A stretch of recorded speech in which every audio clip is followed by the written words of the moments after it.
D'abord, il y a eu un constat, mais il ne faut pas que le constat il soit trop alarmiste, il faut être optimiste. Il faut mettre sur le tapis, dessiner ce que sera la réunion de demain. Je vais prendre quelques exemples. Vous avez l'augmentation des températures de 2 degrés. Donc vous avez le trait de côte qui va se retirer. 3 réunionnais sur 4 vivent au bord de la mer. Et donc vous comprenez bien que sur les 10 ans à venir, parce que le schéma d'aménagement c'est sur 10 ans, il faut travailler sur des équipements qui vont protéger les riverains et ça concerne énormément de réunionnais.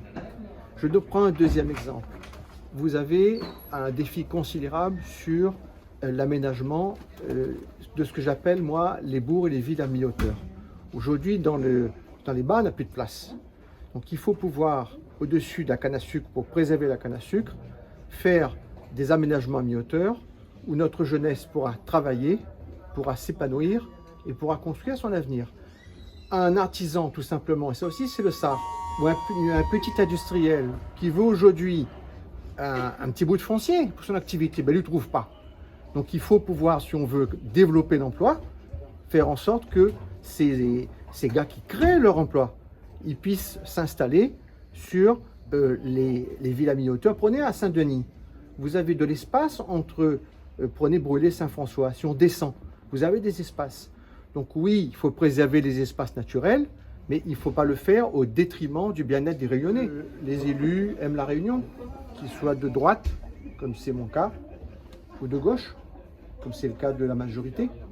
Donc bien sûr que nous devons nous rejoindre pour l'essentiel. Un dernier point, et là je ne suis pas sûr qu'effectivement nous soyons d'accord. J'ai soutenu ce matin une motion au nom de mes collègues de l'opposition sur l'inquiétude que nous avons sur presque 400 emplois région. On nous parle d'entre 300 et 400 agents région qui sont à durée déterminée et qui ne seraient pas reconduits. En cette période de difficulté, de précarité sociale, de crise Covid, il faut penser à ces 4 familles. Et moi, je souhaite que le maximum d'entre eux, à partir du moment où ils ont une activité qui correspond à un besoin du service public, soient reconduits. Parce qu'on ne peut pas montrer la précarité ailleurs et chez nous, à la région, avec les partenaires sociaux, dire dans tous ces emplois-là, il n'y en a pas quelques-uns quand même qui ont fait un travail qui est indispensable pour le public. Et donc, on ne peut pas préserver un certain nombre d'emplois dans les lycées, dans les sites régions, sur la continuité. Voilà ce que nous souhaitions indiquer ce matin. J'ajoute pour terminer que là, il y a une divergence. Hein, M. Monroe, je me posais la question.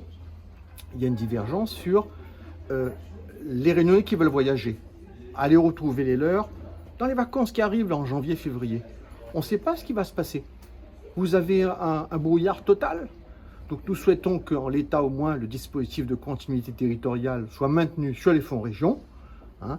Ça coûte quelques dizaines de millions d'euros, ce qui est à l'échelle de la santé financière de la région. On ne peut pas simplement bondir comme un cabri, comme disait De Gaulle, en disant l'État, l'État, l'État, mais c'est à la région d'assumer ses responsabilités pour pas que les Réunionnais soient coupés de leur famille en métropole et en Europe.